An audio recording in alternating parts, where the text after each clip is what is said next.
Kia ora, New Zealand. Welcome to Sweet Chain Live. This is episode 37. And as you may have already guessed, for those of you watching tonight's episode, I'm not joined by Ben. Unfortunately, the traffic in the greater Adelaide area has proved to be the undoing of Ben's appearance tonight. So we'll make sure we get him back next week. Fortunately, I've got Brady Kuech with me, who's joining me to help with tonight's show. Good evening, Brady. Good evening, Matt. Welcome. Thanks for having me back. It's great to have you back, and it comes at quite a opportune moment, really, because we've got a great show tonight to talk about a few things. First up, we're going to be going through the hot scores from around the country. Daylight savings was last weekend. Lots of disc golf been played during the week, so that's which is great to see, and some really good scores coming out. We're then going to go through the tour policy that was recently released by New Zealand Disc Golf. So this came out earlier on in the week, and you will have been emailed a copy. We're going to talk a little bit about that, get Brady's thoughts, and have a chat about what we think it might mean for New Zealand Disc Golf going forwards. We're then going to go through some rankings. Now, I spoke a few weeks ago about how the data analytics team here at Sweet Chain Music had been busy going through and trying to create a New Zealand version of the UDisc World Rankings. Well, we've got something to show you. So we're going to be doing that. We're going to be doing some upcoming events, or going through the upcoming events. Me and Brady are going to be giving our picks for the Fling, and Brady's also going to be doing Desert Island Disc Golf with us. So so that's going to be good. Right, so we'll kick off with some hot scores, starting down south with in Invercargill. It's Ethan Stout with a 17 under par at Queen's Park in Invercargill, which is just incredible. Very well done, Ethan. Tom McKay takes it out once again at Chingford with a 9 under par. Queenstown Gardens. Perfect round at Chingford. Perfect round at Queenstown Gardens. Hemi Terfitu, Peter McKay, and Jack Bailey all hit 10 under par this week. And up in the hills at Tucker Beach is Chris Dixon with the hot score of the round with 7 under par. Ely Point sees a new name on the leaderboard, Flim Flam, with a 7 under par. If you're Flim Flam, put your name on your UDisc account. Over to Lismore, and it's Cooper Solis with an 11 under par. Very well done to Cooper in Wanaka. And across to Christchurch, Jeremy Brockenshire and Willie Taratana both hit a 12 under par round. Joseph Berry hits 8 under par at Brooker Ave. Very good effort. And at Queen's Park Reserve, it's Paddy Caffel and Bryn Hill who hit 7 under par. Brady, do you want to take us through the north? I can, though I do want to give a quick shout out. Congratulations to Andy Clune for winning the Redstone Rampage that just happened, part of the Annihilation Disc Golf in Nelson. Congratulations, Andy. Let's bring us up to the capital. We have in Berhampore, we have Dylan Johnson with a -6 on the short tees. Taking us over to Petone and Hakoikoi, we have Dion Rawady at a -1. I watched the round itself. What a heater. 5 down, including 1 bogey. Mitch at Harcourt Park. Mitch Hudson takes a -5 for the hot score. Congratulations, Mitch. Let's go up to Palmy, the little village that could. Brock Fraser, Team Sweet Chain, comes in -4 this week. Congratulations, Brock. Keep heading up the country. Let's head to Lakeside. Let's go to Spa Park. The red course, we got Steve Lawson with a +2. Keep going up the country. Let's head to Flaxmere Park in Hastings. Fellow American Anthony Rogers coming in hot at a -4. Congratulations, Anthony. Going across the country over to the Naki, we got Connor McKinstry, Discmania 1 in 10, comes in at -3. Congratulations, Connor. And then finally up the country in McLaren Falls, Brad Taylor throws an even round at McLaren's. Big shout out to all the disc golfers. If you're watching in Auckland, thank you for doing the hard yards for us. I know you want to get back out to the course. Level 2 is coming. Hopefully, guys, hang in there. Disc golf will be here when you guys get back. So thank you to all the disc golfers doing the hard yards up there. Totally. What I noticed when compiling those hot scores for this round is just how many more hot scores there were, how many more players there were on the leaderboards on Newdisc, especially in and around the capital and down south. It's really, really good to see. And we expect more of that as the weather hopefully gets better as spring continues. Now, there have been some PGA leagues going on around the country this week. So the Struggle Street Meltdown, Morgan Hartfeld hits a 944 rated 4 under par. To take out the win this week. And in Berhampore, the first week of the B200 in the hills in Wellington, Andy Davey hits a 957 rated 6 under par, beating Brady Kuech by a shot. Very well done. It was also the start of the Wellington Ladies League on Tuesday night, just gone. And we had 11 players turn out, really, really good fun. And Liz Mocker took out the win. So well done to Liz. That's every Tuesday.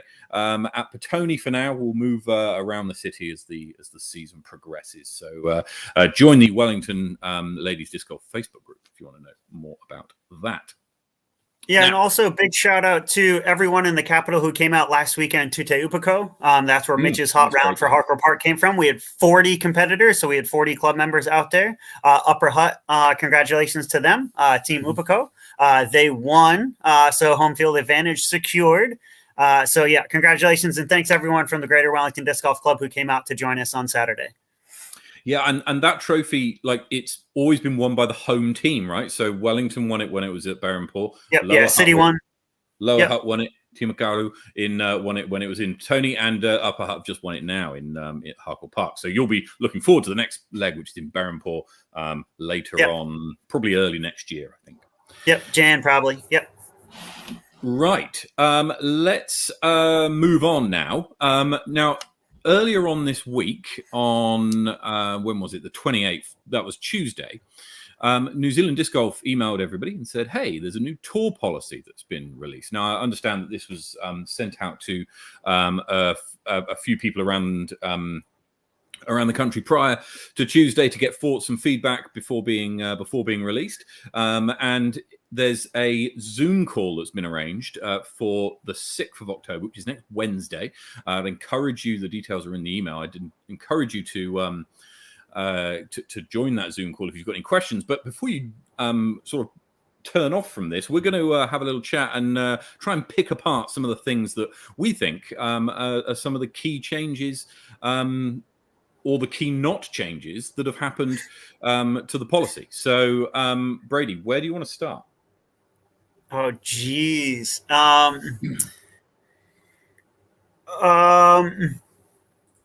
you want me to start off?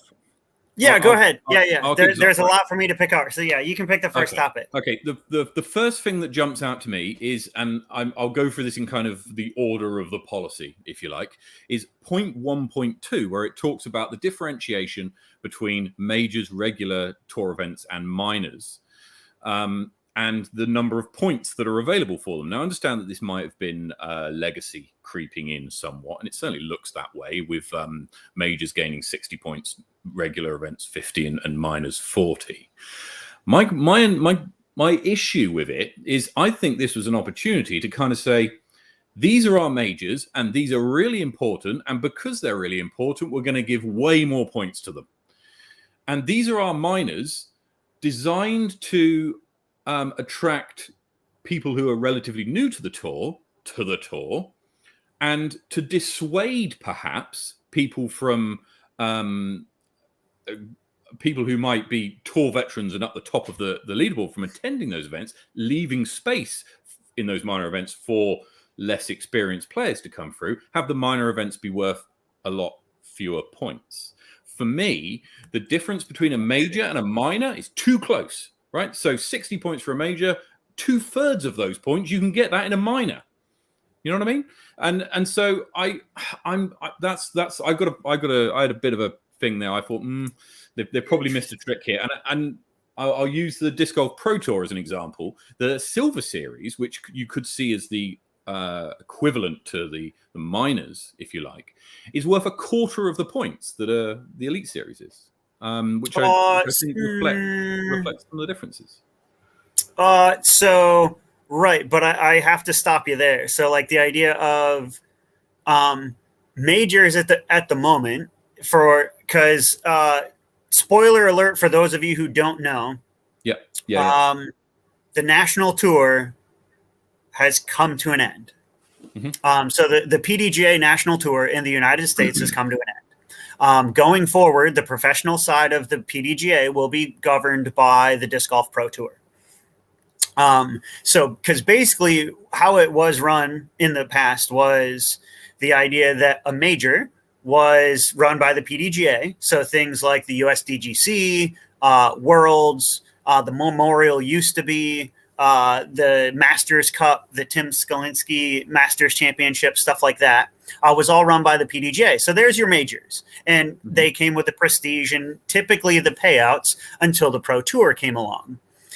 Silver Series are actually, as far as my understanding of them is not actually a minor. There would just be your regular, like a regular event. So like a 50-point event, New Zealand wise. Okay. So the idea of, so you're even saying that a major, what's now the Disc Golf Pro Tour event, should be a 60, but the idea that 40%, so like the idea of that would be a major being worth, in New Zealand anyway, 80 points, and then a regular tour event be worth 20. Yeah. So the numbers, I don't care what the numbers are, right? You could put 1,000 points on one of them. You just want them to be bigger? It's the difference in the number of points you can get for a minor compared to a regular event compared to a major. I think they're too close together. They're too compact. And I don't think that differentiates the majors enough for what they should be, which is far more prestigious. And if you win a major, then you should gain a lot more points than simply 10 more points than someone winning a regular event. Well, I love that we both take issue at this point for two very different reasons. So the idea of, because I'm not a huge fan of this point, but for the other side of it. So I love the fact that, so like one, coming from a TD, like I have a little bit like different experience. And also the idea of, I don't know if you know or not, Matt, like I served on the New Zealand board of directors for 5 years, including a year and a half of that being the tour director. It was like my first role on the board. So like a lot of this stuff I'm quite familiar with from the NZDG side of things. So it's really interesting to hear that you think that they've overlooked the points. It's like, hey guys, if you're updating the policy, just go all in. I found it really interesting on the other side of this, in order to get points and in order to be awarded like a major, like as a TD, like there are now hole requirements that, you have to play a certain amount of holes throughout the weekend. Right. Also, the course has to be so long and the course has to have a certain type of tee pad. And so the idea of the kind of like threshold to get in has gotten much higher. And so like the idea of clubs that, say like Nelson, like I think that they've done absolutely incredible things. And I would love to see a major or, like even a regular 50-point event held in Nelson, like, but our TD is now going to be held back because that kind of bar to get in is too high. Or like you said, like, oh, well, we want to come in. It's like, oh, well, you can have a minor point. And so Nelson's kind of like, well, why are we going to go through all of this effort just to get, like for 40 points, like no one's going to come to one of those. Well, the as far as I could read it, the TPAD requirements were only for the majors. Correct.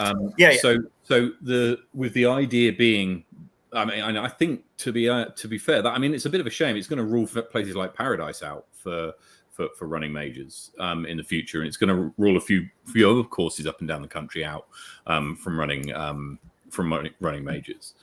And so what it's going to do is it's going to reduce that size of courses. Now, of course, new courses will be built and existing courses will be upgraded, but that takes time and it takes money, and that's not there now. I'm not sure about that point. I don't really know. I'm not sure about that point.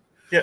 Well, and one of the big things for me too, and I really want to premise this entire conversation from me and from my standpoint anyway, is start where you are with what you have. And as a whole, this document is moving in the right direction. And I really want to stress that. like that New Zealand disc golf has finally said, hey, look, it's about time we caught up with the rest of the disc golf world. And I think that as a whole, that's what this document does. They're like, look, it's time for a change. It's time to move us in the direction that disc golf is going. It's time that we caught up. And so I really think that this is a move in the right direction, but I think they may have gone a little too quickly with some of the points. One of the other points for me that kind of stuck out was points. The season now starts June 1st, I think, and runs till May 30th. June May 31st. Yep. Which I think is fantastic. Like if you think about it in the States, it's run from January to December, i.e., like kind of the middle of the winter to middle of the winter. So, like most of the tournaments take place over summer. Yep, agree with it. So, okay, let's kind of match that in New Zealand, but we're a Southern Hemisphere, so let's kind of change our dates, which is great. But it's currently September, almost October. October is what, tomorrow? So that idea of we're 9 months into the year, but they're kind of retroactively pulling in this year's scores. So people, sorry, Aucklanders, like, thank you for doing the hard yards, but by the way, like, you're going to be screwed over points-wise because you can't play at the end of the year due to COVID. Like, it's kind of strange that 9 months in or even 3 months into the season, they're saying, oh, we're going to start taking points now. In fact, we've been taking points for 3 months. You just didn't know. Yeah, so this is an interesting one because I took that they're going to start and have like a season that's going to go 21-22. And events from June will count towards the 21-22 events. My understanding from what I could read was that the 2021 season will still play out as if it would anyway, right? So we're going to get to Wahitapu or whatever the last event is, and whoever's got the most points, they'll be the 2021 champion. And then in May, we'll crown a 2021-22 champion where you'll disregard all their results from before June, and you'll take in their results from the first part of 2022, and that becomes a separate season. So that's the way I read it anyway, and I think that's right. I guess no, and you're totally right. And it's one of those, to be honest, I've seen the same transition happen in Australia. So like being privy to and trying to play in as many Australian championships as I can. The idea of they did the same thing. And so, but they premised it with, it was, I believe, 3 months before their nationals. So typically, which is held in November every year. Like I think it was like May, June. They're like, hey guys, we're going to change the season. So, this year's nationals that's coming up in 3 months from now is actually going to not only be the end of this season, but it's also going to be the start of the next season. So the idea of you can kind of prep and know, one, I need to attend this event, and two, I need to perform well because it's going to be used in both seasons, if that makes sense. Yeah. So the idea. That means that the North Island Champs coming up at the end of October counts for 2 seasons. So that major will count in the 2021 season and in the 2021-22 season. Also presuming it goes ahead. Yes. Yeah. Okay. I'm assuming it. I'm assuming it will. I'm assuming it is in both events. There was nothing in the tour policy which said it wasn't. So I'm just going based on what I've read there. But generally, I agree with the June to May season timing. I think long term, it's good. It's the right thing to do. It's unfortunate that you either have to disregard 6 months or count 6 months twice. That's just what you've got to do if you're going to make this change. Oh, There's nothing what you can do. I just kind of wish we had a little bit more heads up. That's all. Yeah, I think the issue with that is that Roberts joined the board in May, and it takes some time to you can't just kind of come in on day one and go boom. Yeah. You got to calibrate. You got to catch up and meet each other. Oh yeah, that's right. And so it to a degree it's he's on a 1-year term, which is the constitution for the New Zealand Disc Golf Board. So it's not like he can kind of go, all right, I've got some time to build something here. If he wants to make an impact, it's got to be now. Got to do it. And so that might mean that there's some timing issues which might otherwise not have been involved. One of the things I do want to bring up, because it's come up a couple times. Thanks, Morgan, for bringing it up. Morgan Zatiti, Morgan Hartfeld's been on the show before, so he's brought up Matt. I don't know if you can bring it up again. He doesn't really see the appeal for a minor. I was on the board actually when minors came into play, and so the idea of the Nelson pop-up series is a great example of why minors should be in play and where they could be used. So that idea of, and I know it was a 50-point event, which I think is great. Let's get more on the tour. A lot has been canceled and moved around because of COVID. But the idea of, like, for TDs, like myself, like if you want to run a one-day event, like the Charteris Bay Charge that just happened this past weekend would have been a great example of, like, don't get me wrong, Dave Rose runs great events. The Charteris Bay Charge went incredibly well from everything that I've heard. I can't wait for coverage. But the idea of, oh, look, here's a one-day event. Here's a perfect way to have a minor, and I think, Matt, you bring up a great point of, if we worked out points better, minors could actually factor in if we had a bunch of small ones, like things like the Fjordland Fortune, things like the Rocks Pro, like Morgan, I know that you run that. I know that you don't run it on the tour. But like the idea of this kind of like a one-day series would be like a great example of hosting a minor, also just for new tours. You know what I mean? Like, shout out to Robert Cranston's, like, stepped up and ran his first tournament, was not a minor, like was not a one day. He ran the Tucker Beach Rush. Like, talk about throwing yourself in the deep end. Like, thank you for stepping up and like seeing what it is on the other side of the course. And I know he does a lot in the background anyway, but those are kind of great examples anyway, from my standpoint, Morgan, of like what minors are for. So they're to help kind of grow the game and like to grow TDs and like that kind of stuff. And I don't necessarily I think that's why they're in place, though. I don't, like you said, I don't see them being used like that. Timaru would be another great example. And the, like, Caroline Bay and that kind of stuff would have been a nice kind of potential way to use a minor, or like a minor event to bring them in. But yeah, Matt, I think you bring up a good point, and Morgan, you bring up a good point as well, is that they either need more weight or less weight, or need to be used appropriately. And right now they're just kind of living in limbo. So not many people use them or are interested in them. Yeah, I think that there's if you want to run an event that doesn't have an MPO division, if you want to run an event that is going to be aimed towards AMS, then the minor's the way to go. What I thought was interesting, and I'm prepared to be corrected on this, is where it says in the sanctioning requirements. Yep. What about it? So the sanctioning requirements to me looked like a set of requirements, not necessarily, and there wasn't anything in there which says, and New Zealand Disc Golf will decide whether it's on the tour or not, which suggests that if you meet the requirements, you're on the tour.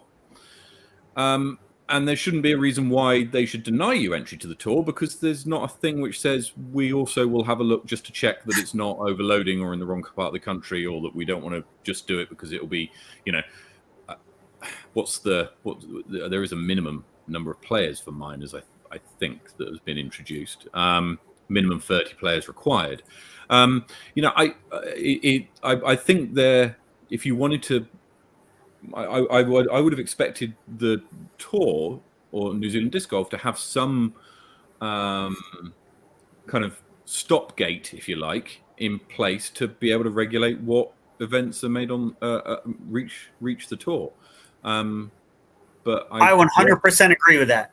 I 100% think that somewhere in this document, because it doesn't currently exist on the document, needs to be, and I guess I should probably attend this Zoom call next week. Accountability. Like, there's the idea of, it talks about in the last section there, if any of you is listening or have read that, it talks about the review of, like, there's a complaint section, like if someone brings up an issue with the TD and that kind of stuff, but I've been a TD at two events in the past where there's been really big, like, heated discrepancies that went on. One has been an Isengard Invitational. Another one has been one of the Christchurch Flings that I helped Dave run. I'm just going to mention those. If you were there, you were there. Like, if you know, you know. But yeah, I definitely think that accountability needs to be somewhere as a piece of this. Like, and Matt, I think that's a great point to bring up of, where's the stopgap? Where's the, oh, hey, look, it actually needs to be approved. Like you said, like we brought up before with the Disc Golf Pro Tour, you need to make it as a Silver Series event. and you need to run that Silver Series event successfully for 2 years before they'll even think about adding you to the Pro Tour. Like there are some events in the States I know of that have currently been a Silver Series for like 2, 3, even 4 years, and it haven't made it to the Pro Tour yet because they have standards and a gatekeeper. So yeah, kind of stuff to think about going forward.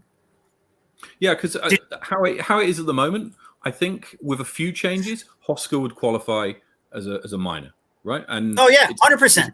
It's a casual event. We run it on a Saturday morning, and by 12:30, boom, you've got yourself 40 points, and that doesn't seem right. And so, yeah, I think there should be some. I was going to say, hey, do we, the next I don't rubbish my own event, but like, yeah, it's not designed to be that like that, you know. Yeah. Well, hey, Matt. Like at the same point, like, should we just make Teupiko a 40-point event next time? Let's do it. Yeah, why not? Anyone in Wellington, by the way, it's going to be a minor event because we meet the requirements. Yeah, get yourself 40 points. Don't quote me on that, please. I agree. Right. So there's a point on separated divisions, right? So finally, if you play Masters, you gain points for your Masters, and if you play Open, then you gain points against your Open score. Finally. Wait, are you saying Simon Feasy can't win every division finally? Correct. So whatever division you play in, that's the division that you gain points in, and doesn't matter how old you are, or whether you're a male or female. It's whatever division you play in is the one that you gain points in, which is the right thing to do. So well done to doing that. Yeah, agreed. Anybody who doesn't agree with that, well, I don't know what you're doing, to be honest. T-pads. Now, this is the other thing which, and you touched on it earlier.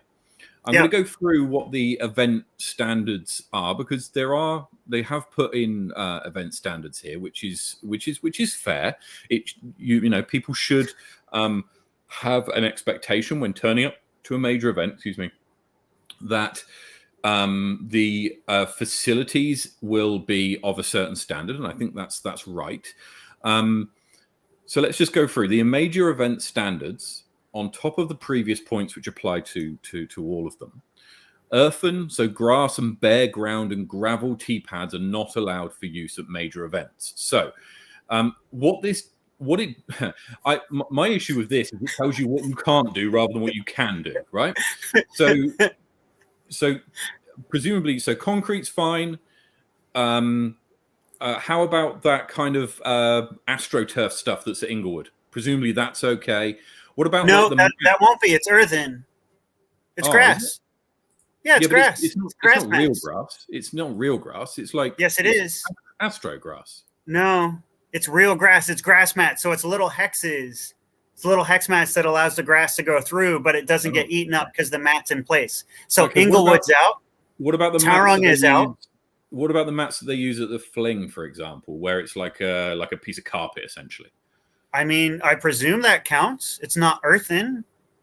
Yep. So something like that would be fine. Yep. Fling's fine. So it means Hayden and Simon and their like AstroTurf little like rolls that they stick down on top of like 6-inch deep grass. That counts, I guess. Yeah. Oh, but they're not level. I think that's one of the points here too. Yeah. It has to be level, like front to back and left to right and stuff. That's right. So it does need to be that's actually not a requirement of the majors. That's a requirement for all tour events. Right. So T area. So that's a tour event standard. Major, minor, whatever. Right. T area should be. Yeah. No protruding rocks. No roots. So that means Rotorua is out. It means the Fling and Vic Park is out. There's my other favorite one too is the OB lines. It can't be grass anymore. So sorry, Southern Smash. Looks like you're not coming back on tour. Golf greens don't count anymore. You have to spray paint it. And I'm going to guess the golf course is going to take issue with having to spray paint lines on the course. Well, or you can probably use string. String might be okay. Middle Earth would be the same, wouldn't it? Yeah. Oh, well, we are already out because we have grass T-pads. So, T-pads are out. Can't spray paint the OBs, so we're out. Yeah. Middle Earth is never going to be a thing. there's another major requirement here, is that major events must use PDGA approved championship targets of the same design and manufacturer. Now, there are many that exist around the country. However, the only PDGA approved basket that you can readily get in New Zealand is the Helix from RPM, right? The Discmate is not PDGA approved. So so with that in mind, the Discmate is unsuitable for use at B tiers, A tiers. It can be used at C tiers, because you don't need to use a championship level basket at a C tier, but at B tiers you do. And so what's going to happen? Hopefully, RPM or another manufacturer or even another retailer perhaps comes in and makes other baskets available that can be put in and can be made available, so that these courses other courses can run majors. Because I think at the moment, from what we've seen, and all right, tongue in cheek a little bit, there have been a few. The number of courses that can hold majors is slowly reducing to a kind of very small pot at the moment. If you're, are you reading the comment section at all? I'm really firing up the South Island. Bray's comment, Southern Smash is going to set the standard. I'm looking forward to it. And then, so Bray, looking forward to that one. Love to see video of it as well. You should bring down the Flexline crew. They're dope. I'm actually really hoping to get to that. Can you bring up Johnny Ferrari's as well? Johnny's is really good. Yeah. No, it's dope. I know and hear, I've yet to be to the Smash. I hear that you guys put on an absolutely great event. You know, like I'm only talking from personal experience of what I've dealt with Middle Earth and at the course here in Berhampore and in Wellington, you know what I mean? And what I've seen in Inglewood. So, you know, like I don't know the relationship and like what you guys are doing. I know you guys put on a great event. I know that you guys set a very high standard that I think the rest of the country can follow. So I'm looking forward to seeing how you guys meet these standards going forward. This is not a knock on Disc Golf South or Invercargill or anything like that. I'm just kind of bringing up examples that may come up and be good for other TDs looking to host events. So that's a lot of what's included in the document. It talks a little bit about player classifications and the way that the scoring works, which I haven't done any investigation in. I presume it works very similar to how it works now. I don't see why. Oh, it's the exact same. Yeah, given that they're not going to change the points, I don't see why the calculation should change. Whether the calculation is right or not, I don't know. I've not had a look. I've not analysed it, and I ought to pass that on to my data analytics team to do some more. They can probably help you out with that, Matt. They probably can. So, is there anything else you want to bring up about the tour policy at all? No, I think that covers a lot of them. I'm really interested to see what kind of feedback I hear. Like Roberts is coming on in a couple of weeks, isn't he? That's right. So there's a couple of things going forward on this. One, there's a Zoom call next week. The link for the Zoom call is in the email that you will have received if you are an NZDG member. If you're not a member and you want to attend the Zoom call, then join NZDG. There's a monthly membership available, and you'll be sent the Zoom call link. If not, then go around the house of someone who's watching or get them to email it to you or whatever. Next is on the 14th of October, so not next week, but the week after. Roberts will be joining us on the show, and we'll be talking to him a little bit more about the tour policy and how he's got to the position that it's in now. And so if you've got any questions that go unanswered following the Zoom call, then I think that's a good time to put them to him, and hopefully by that time we'll have some clarification on some of the stuff that we've talked about, and maybe some I don't know if there'll be any changes. I doubt it, but we'll certainly be able to get some clarification or some additional info. So we'll look forward to that. Right, but that's so in terms of the tour policy, that's it for now. We'll come back to it in a couple of weeks' time. It's quite important. It kind of it's one of the biggest things that NZDG have done that I've seen in my New Zealand disc golf career. as far as I'm concerned, it's relatively big. Next up, we're going to be talking about. Let's go to the rankings now. I'm really excited about this. Oh yeah, you did. Yeah, show us. Your data team came up with some pretty fun graphics, didn't they, Matt? My data analytics team here at Sweet Chain Music has been working overdrive to get me something that I can show you today.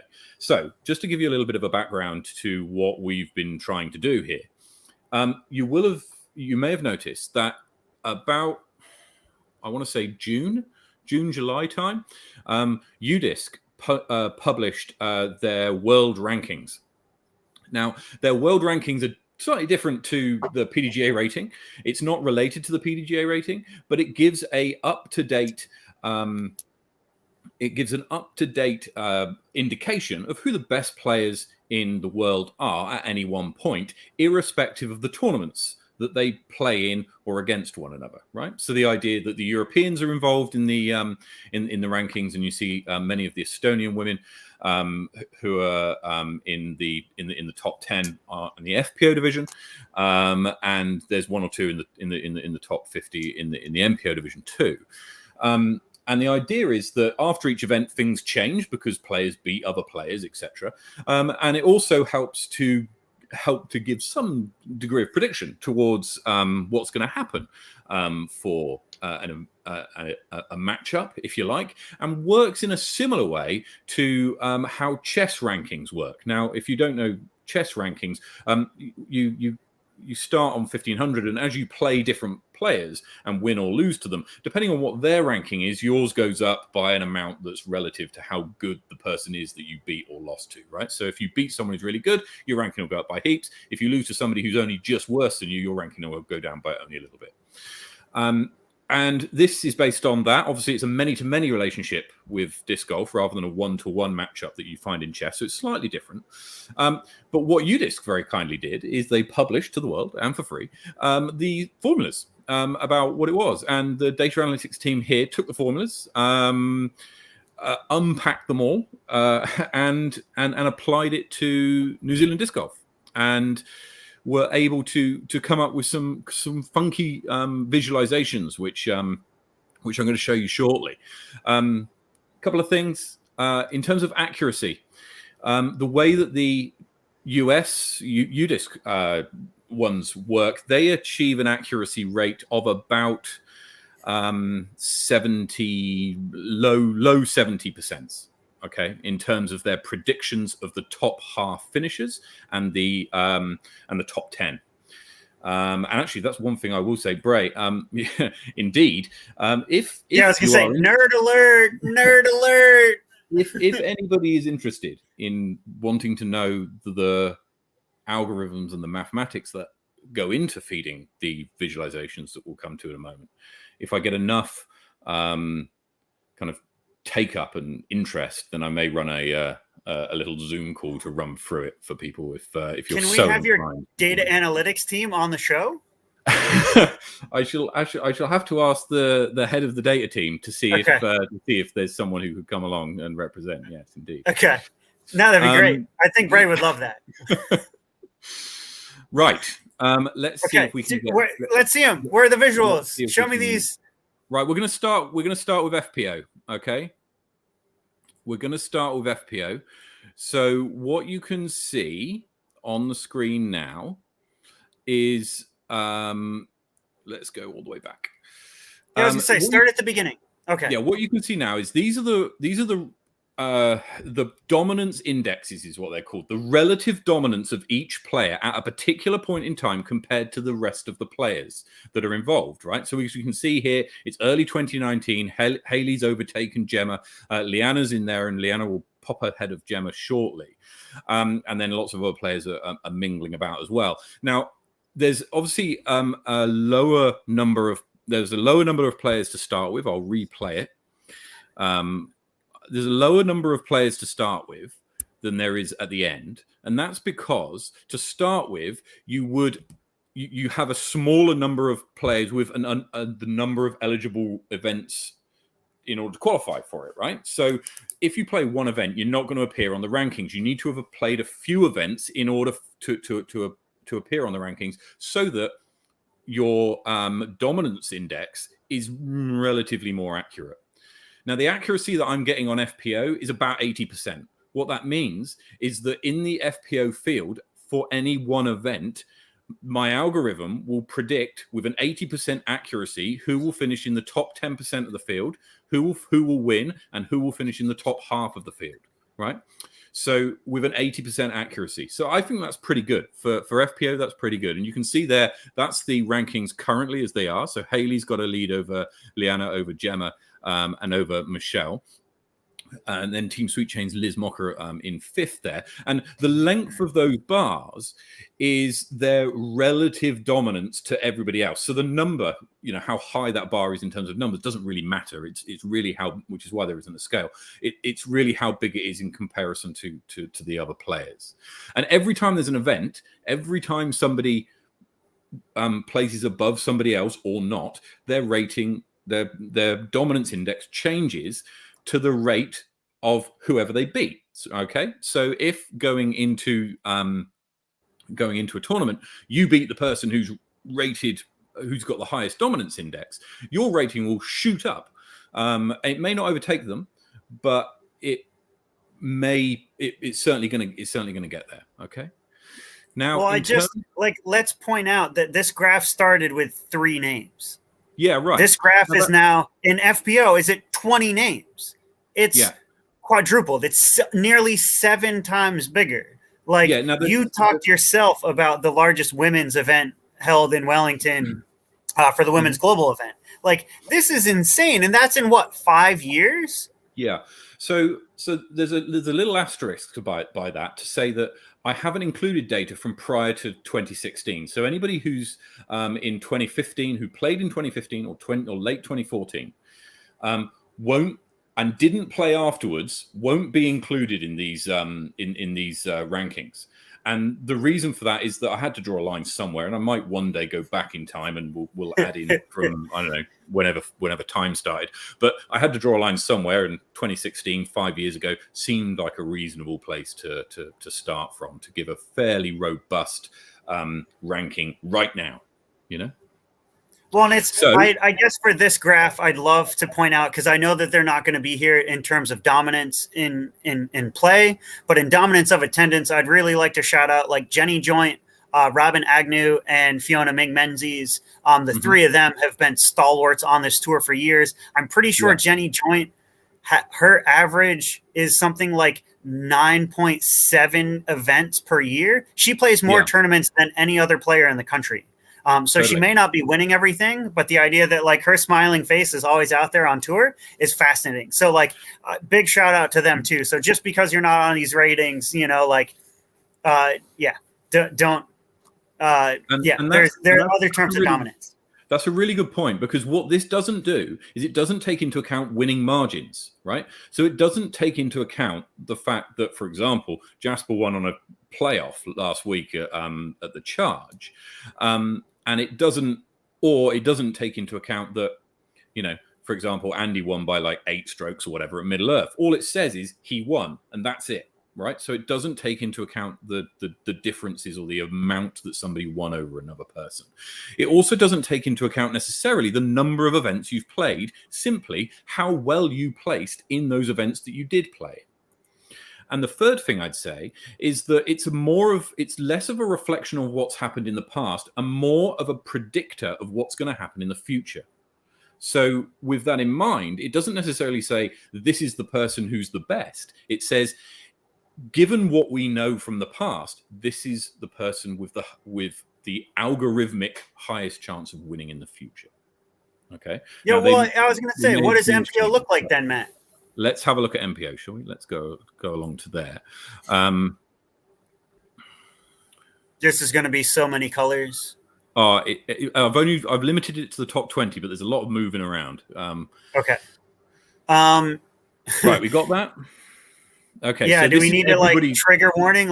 Don't watch because lots of colors, lots of bright lights and flashing. If you are susceptible to epilepsy, you may want to skip the first sort of 10 seconds of this slide. So, but here we go, right?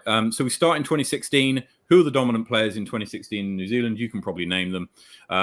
Jackson and Simon are going to push out to a big lead. Ben Willwake's there. Blair Joins is there doing well. Hemi's there. Some regular names. Brady, your name's still on the list there, and along with a few others. As we go into 2018, we're starting to see some more different names come in, but the stalwarts are still up the top. In a moment, David Keen's climbing up. Morgan makes an appearance for a moment.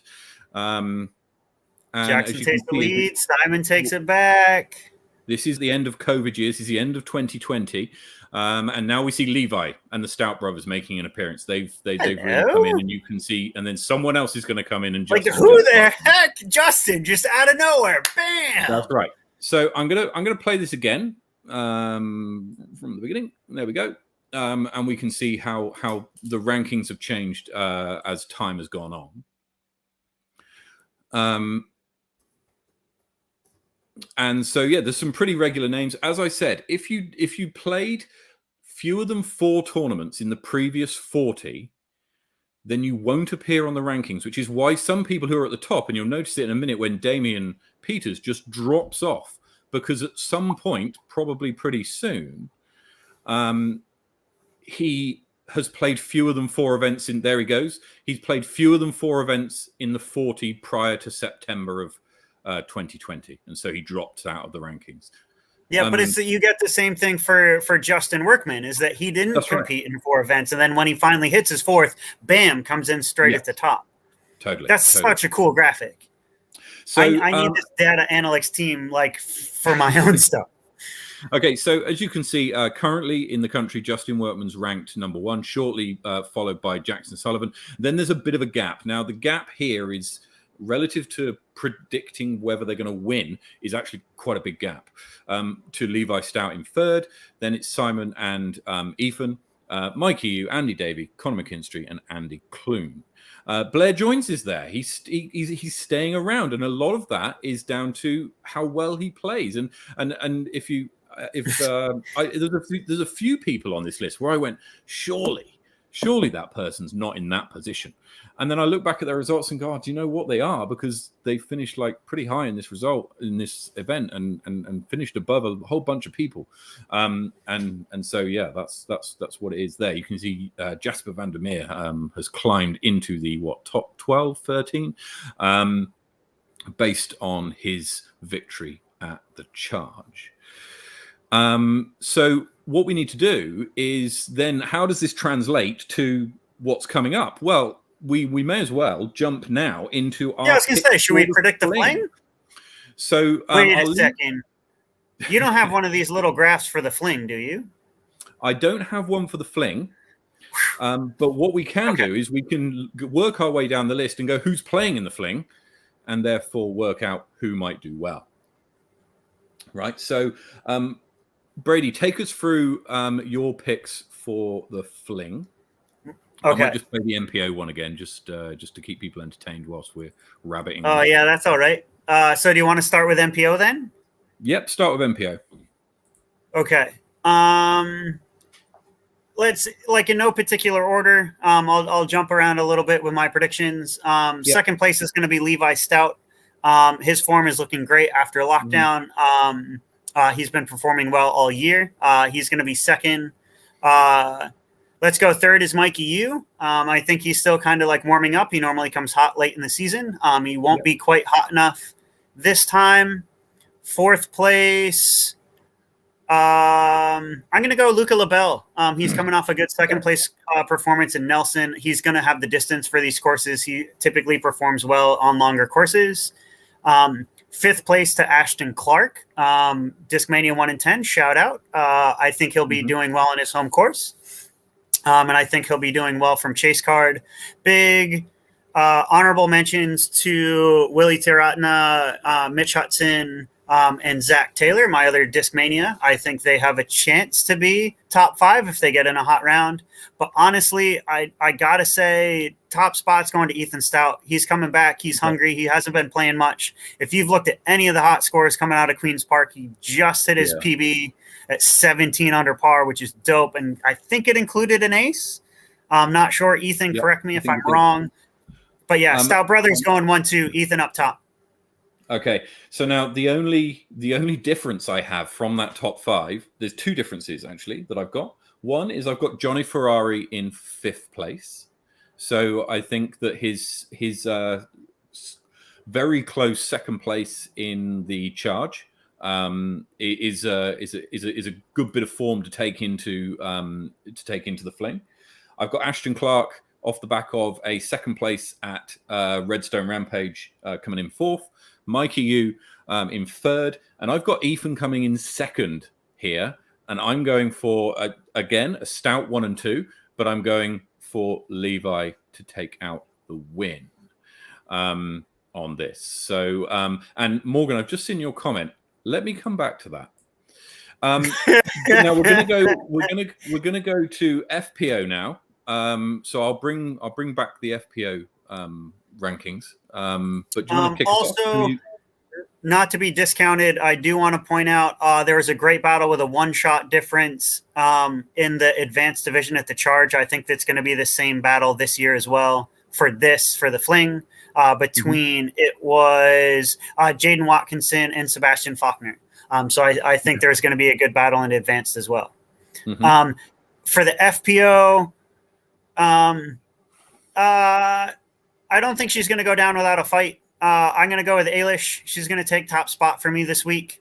She lost by 1 stroke to it was Kim, wasn't it? Yep. Yep. So yeah, that'll put Kim in 2nd. And I'm going to go a sleeper pick. I think she needs to get away, and I think she's going to enjoy her time down south. I'm going to go with Minky Voister. Hermine, thank you, South African names. She's going to come in 3rd. She's going to have a fun weekend. Yeah, look, I've gone for the same top 3. I think that there's a very there's a lot to be said about one, the 3 ladies that we've picked, and I think that if Kim can push Eilish at the charge, then I think that she'll be up there at the Fling. Eilish, we know, has got distance and controllable distance. Minky, distance is one of her strengths.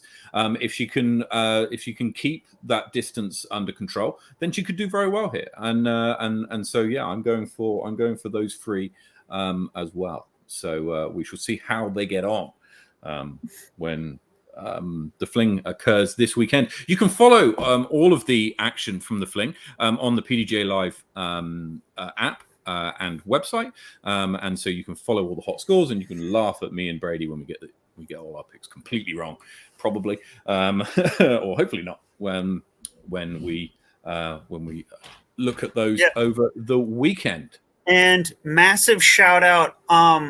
If you guys are going to the Fling this weekend, please give a personal thank you to Dave Rose. This will make 3 tournaments in 3 weekends, from the Trilogy Challenge to the Charteris Bay Charge to the Christchurch Fling.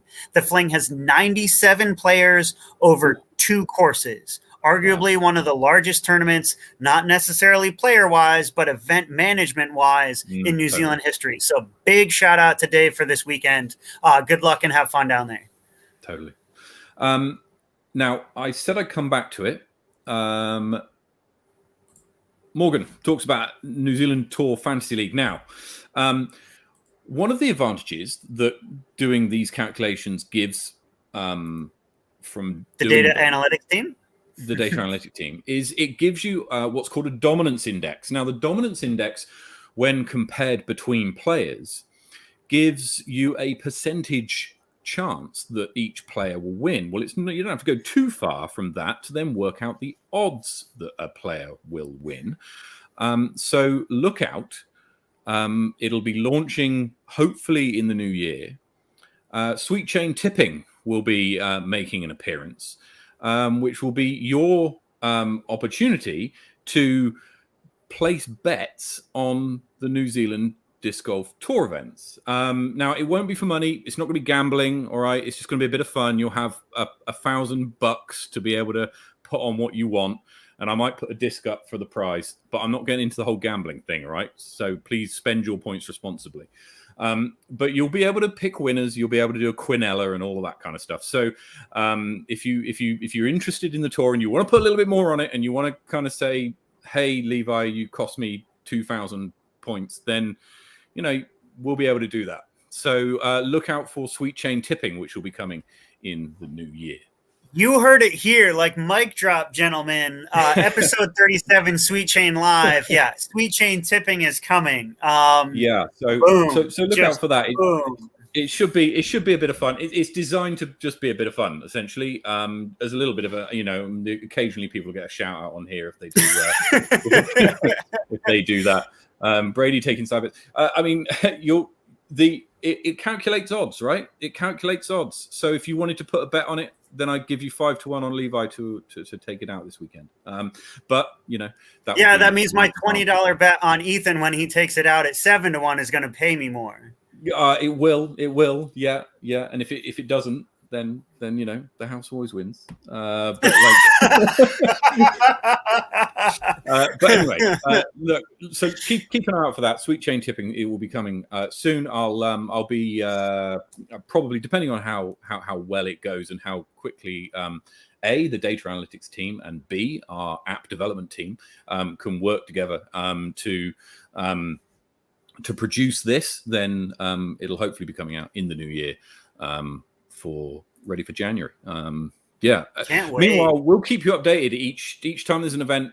We'll keep you updated with the change in the rankings, and I'm going to try and work out some kind of closing credits to this, which will give the rankings change and all that kind of stuff. Anyway, let's move on. We've only got one thing to do left, other than talk about the upcoming events, which we'll do at the end, and that's to do Desert Island Disc Golf, Brady. So the final thing for you to do is to talk about, well, the premise is you're stranded on a desert island.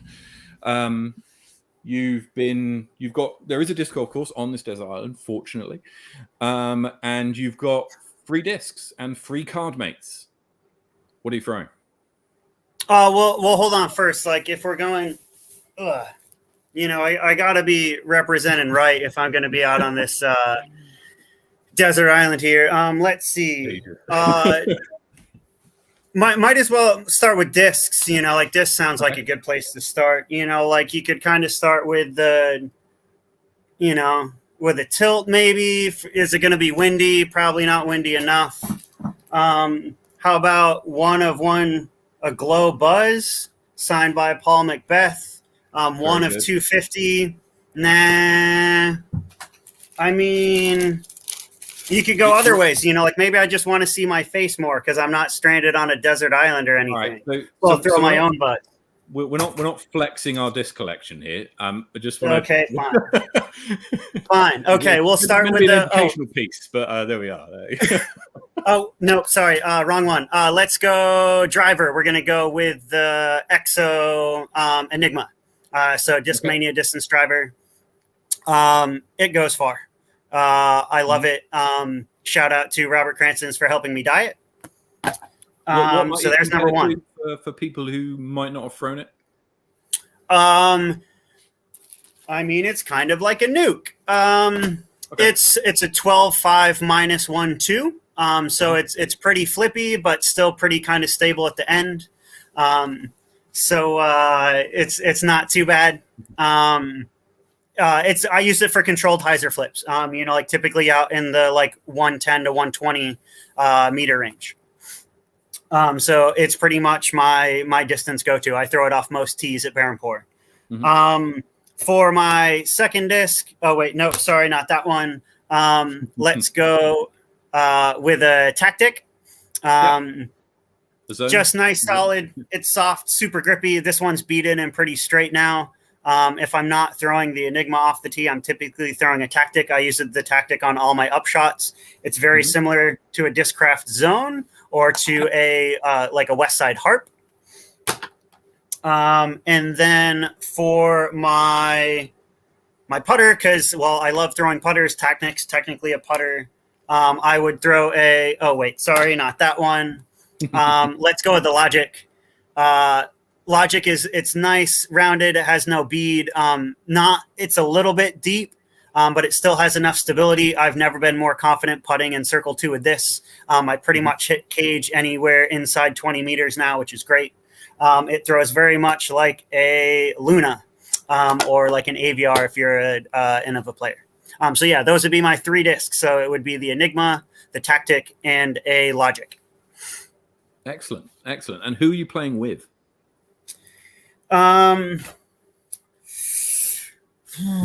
This was really tough. I was trying to think about it in the sense of, like, would I want to play with someone like Paul Macbeth, like someone to push my game? Would I want to play with some of the local boys? And so I think I've kind of gone with a mix between the two.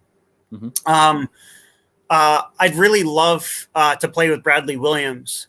His form is second to none. I know he's had some troubles in the past, but from everything I've seen of him on camera, he just one, I'd love watching his form all the time. And 2, he's just like a fun, great guy to be around.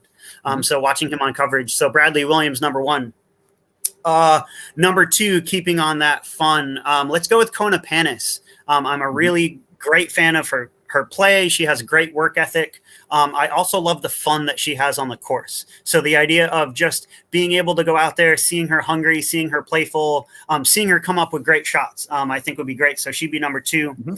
Number 3, I honestly don't enjoy playing disc golf more with anybody else. I have to go with Craig McNabb. So he's old school mate of mine. If anyone knows him and played with him, he throws forehand champ beasts. He has 5 of them. He's had them for probably 30 years. He plays ultimate. Most of the candid shots that Flexline gets me laughing are me playing with Craig. So Craig is one of my favorite players to play with. So yeah, I would bring the 3 of them. That would be such a dope card with the 4 of us. Good stuff. Excellent. Thank you very much. Good insight there. And we're not quite sure whether you prefer Discmania or Discraft. We'll have to find out soon. Anyway, over to our quickfire round. So, okay. Are you ready? Yes. What's your name? Brady. Brady Kuech. Where were you born? I was born in Vermont, the United States. Where do you live now? I live in Wellington, New Zealand. What's your PDGA number? Is 67712. How many years have you been playing? 15. What's your favorite disc? Discraft Zone. What's your favorite course? Vic Park, Christchurch. What's your favorite NPO player? Paul Macbeth. And your favorite FPO player? Kona Panis. Excellent. Right, now on to the Safari back 9. Yep. We'll start off quite easy. Petone or Harcourt? Harcourt. Nescafe or Makona? Oh God, really? Makona. Espresso or long black? Long. Middle Earth. Yeah, long black. Middle Earth or Isengard? Ooh, Isengard. Champs or Chumps? Champs. Buzz or Zone? Zone. Kona or Missy? Oh, Kona. Vermont or Wellington? Oh, I hate you, Matt. Vermont. And the final one, Discmania or Discraft? Oh, dude.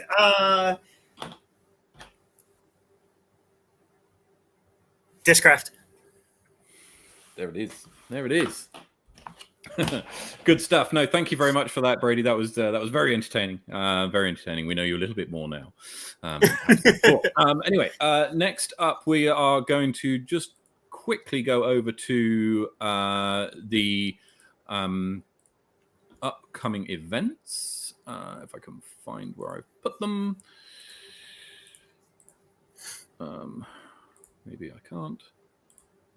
Oh, no, yeah, this one's, to be fair, Bray, the new Discmania is insane. I'm loving all the new stuff they have come out. 1 in 9. Very good. No, so the upcoming events that we've got are the this weekend is obviously the Christchurch Fling. It's also Hosker in Wellington. Now, my apologies, I put the event up a little bit late and I couldn't figure out how to put a poll in, despite having done it hundreds of times in the past. It didn't work for me, so there was no poll. However, Stuart Clark voted and was the only one who voted and said that he wanted to play a one disc only round. So that's what we're going to do. The themed round for Hosker Saturday morning, will be at one disc. You can bring one disc with you, and that's it. You putt with it, you drive with it, you do everything, you scramble with it, and that's it. Then we'll be playing a championship round afterwards. 2 weeks after that, we've got Moonbase in Twizel. The length of that tournament keeps changing. They've got, I think the last count was 200 holes. I don't know, but there's Harcourt Heiser is on the same weekend on that Saturday. 2 weeks after that, North Island Champs up in Auckland. Fingers crossed that goes ahead. Currently, it is, but be very careful and keep an eye out. The Wellington Midweek Spring League at Harcourt Park starts on the Wednesday after that, on the 3rd of November. The weekend after that is the Tauranga Extreme at McLaren Falls, which was the rearranged tournament from September, early September, I think. Then, which is the same weekend as Hosker in November. Then is the Bros for Change charity event, which is on the 13th and 14th of November. Now, I've had a look at this, and they're doing some great stuff. Bros for Change is awesome. So I really encourage you to get down to Christchurch for that event. If you can't get into the event because they've sold out, which is likely, but if you can't get into the event, go down and support the event. Go and cheer people on and visit the shops and whatever, because they do some great stuff, and very worthwhile charity event, and they love their disc golf. So big ups to them. Weekend after that, very much looking forward to this one. Fault Line Fury up in Wellington. It's going to be a crackerjack.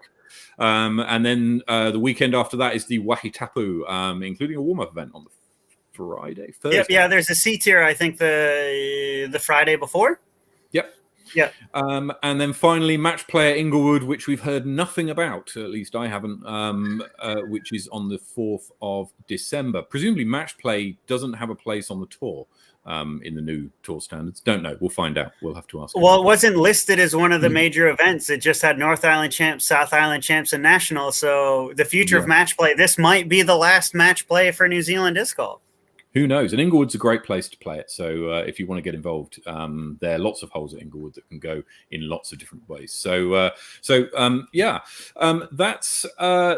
it for us for this week. Hope you've enjoyed the show. Don't forget the Zoom call next Wednesday evening on the 6th of October. You can join, which I think is a great thing, by the way, that NZDG are doing, is hosting a Zoom call, not just to go through the tour policy, but to answer any questions you might have over their activity to date. I'm sure there'll be some questions asked at that Zoom call, so make sure you tune in. We'll have any and all highlights from that Zoom call on the Thursday night, and we'll also be going through whether we got any of our Fling picks correct, and updating you on the rankings. And hopefully we'll have Ben back from the Adelaide traffic jams. So good luck there to him. Otherwise, if you're in Christchurch this weekend, have a great weekend. Particular good luck goes to the Wellingtonians who are playing, Mitch Hudson, Jack Ryan, Minky Vorster, who are all taking part. Are there any others, Brady? Do you know from Wellington going down?